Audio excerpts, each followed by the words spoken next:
Coming up as First at 4 continues, a federal indictment for a group of clinics meant to help people overcoming addiction. And the death toll continues to climb in Turkey and Syria following yesterday's earthquake. Showers feature prominently in our 7-day forecast this week. The very latest on those possibilities coming up as First at 4 continues. Mountain News First at 4 continues. 4 people have been federally indicted on more than a dozen counts of healthcare fraud related charges for billing for services not provided. The reported Medicare and Medicaid related crimes happened during the course of more than 3 years. Kelsey Soto has more. According to their website, Kentucky Addiction Center has 4 locations across the Bluegrass, in Paducah, London, and the 2 mentioned in these court filings in Paintsville and Winchester. The indictment says the alleged fraud occurred between October 2017 through at least January 2021.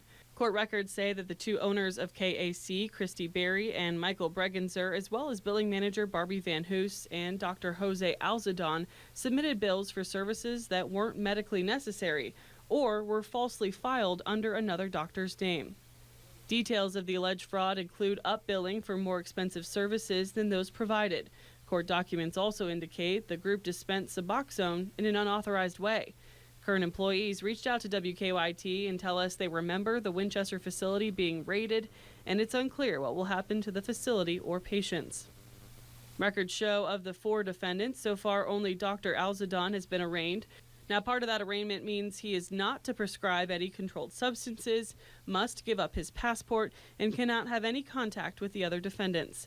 I did reach out to the U.S. Attorney's Office to find out how much money may have been involved in these alleged crimes, but they said that information has not yet been made publicly available. That was Kelsey Soto reporting. The group is facing a maximum of 10 years for each of the 12 healthcare fraud charges, a fine of $250,000 or a sum determined by the amount of money gained or lost, and supervised release of no more than 3 years plus restitution if it applies. The Appalachian Center for the Arts is preparing for its latest production, visiting students around the region. Students in Pike and some of its surrounding counties have a chance to see the App's Vitality Theater production of Anytown. The show is a musical diving into opioid addiction and how it impacts everyone it touches, addressing the struggle from a high school athlete's perspective. I think it's important to share it with young people because of the sometimes lack of awareness of those things and those things being in your life. You know, sometimes it's a hard topic to talk about, and I think it brings an interesting way to, bring it up to young audiences and lets them know that it can be a dangerous thing that you should be on the lookout for. The show will visit schools around the area during the next couple of weeks, but a free one-night-only show will be open to the public at the App in Pikeville, February 17th at 7:30 p.m. The Southeast Kentucky Chamber of Commerce met earlier today in Pikeville and spoke about the impact of the healthcare industry on the region's overall economy. The meeting saw business leaders and representatives from sectors such as education, retail, healthcare, and more come together and discuss the recent ups and downs of the healthcare industry. Pikeville Medical Center President and CEO Donovan Blackburn adds that nearly every business in the region is impacted by healthcare.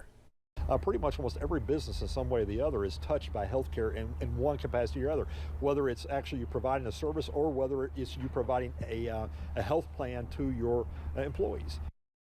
Blackburn added that nearly 17.5% of the economy in Pike County alone is due to the healthcare industry, with the education and retail sectors not too far behind. We'll have more from the meeting coming up tonight at 6. Well, continuing a breezy and warm afternoon region-wide today as we continue to bring in warmer air ahead of shower chances that could start as soon as late tonight. Here's the view right now from Buffalo Mountain in southern Perry County. 63 warm degrees right now as the sun falls behind those increasing clouds out there. And you can even see as this slowly updates, those clouds getting closer as those winds are pretty breezy out there. 63 downtown Hazard, the view from Triangle Park. It is all more filtered sunshine at this hour, but it has really helped boost the temperatures. You see, most of us are in those middle 60s out there. Some cooler spots. Wise at 55, Grundy's at 56, Clintwood's at 62. Everybody else closer to those middle and even upper 60s. Look at Somerset now at 68. That's a good 10 to 12 degrees warmer than this time yesterday. You can thank southerly winds for that. Between 5 and 15 miles per hour in many spots. We've gusted as high as 20 to 25 in some spots today. And you see the increase in clouds over us and the rain showers from the Ohio River on back into portions of Oklahoma. So it's something we're going to be watching as we head through tonight. I'll have the very latest on when we return to the potential for some showers in a few minutes. Steve? Evan, thank you. The death toll continues to climb following yesterday's earthquake in Syria and Turkey. More than 7,200 people have been killed following the quake that registered as a 7.8 in magnitude. The Turkish vice president says thousands of people have been pulled from the debris in Turkey alone, and some 380,000 have taken refuge in government shelters or hotels. As for Syria, nearly 7 million people were internally displaced before the quake, and nearly 60,000 Palestinian refugees were in that part of the country where the quake took place. We'll have more on this as other countries, including the United States, are sending support and supplies to the devastated areas coming up at 5:30.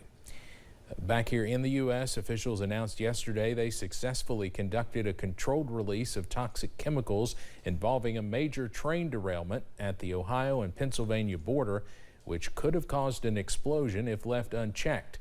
But there are more dangers still ahead. CBS's Roxana Saberi has the latest.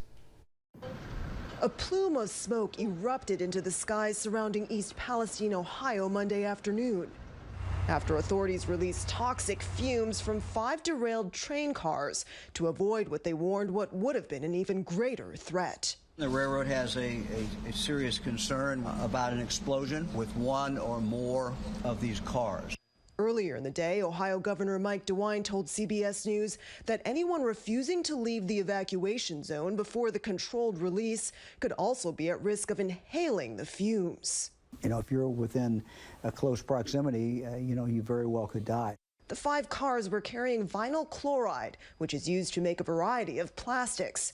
It's a highly combustible chemical linked to an increased risk of certain cancers, according to the National Cancer Institute. So far, the federal EPA says it has, as expected, found some airborne contamination near the burn location, but did not give a measure for the amount or any effects. As for the water, officials previously said some runoff has been detected in surrounding streams, but that they're working to stem it, and there's been no impact on drinking water so far. You can just see a haze on the water that's nasty, and you can smell it. But local resident Russell Murphy says he's already seen hundreds of dead fish in a river just miles from the derailment site, and is concerned about what could potentially come next. The health effects, the long-term environmental effects, the waterways. I mean, this is bad. Federal investigators say mechanical issues with a rail car axle appeared to have caused the derailment. Governor DeWine told CBS News there's no timeline yet for when residents can go home. Roxana Saberi, CBS News, Columbiana, Ohio. It's not clear when evacuated residents might be able to return home to that area. The man accused of killing nearly 24 people inside a Texas Walmart in 2019 is expected to plead guilty to federal charges tomorrow in El Paso. Patrick Crusius is facing state and federal charges for the apparently racially motivated shooting spree 3.5 years ago. This is video of Crusius in a courtroom at a previous time. Crusius is accused of targeting Mexicans during the mass shooting that left dozens wounded and killed 23 people. The 24-year-old is charged with federal hate crimes and firearms violations. Federal officials announced earlier that they would not seek the death penalty in the case. However, Crusius could still face the death penalty if convicted on a state capital murder charge. If he does plead guilty to federal charges, it's unclear how that might affect the timing of a state trial in the case. Coming up on First at 4, we'll tell you how much it'll cost for a premium seat at tonight's NBA game between the Oklahoma City Thunder and the LA Lakers as LeBron James looks to make history. And showers heading our way for the next several days region-wide. We'll break it all down in just a few.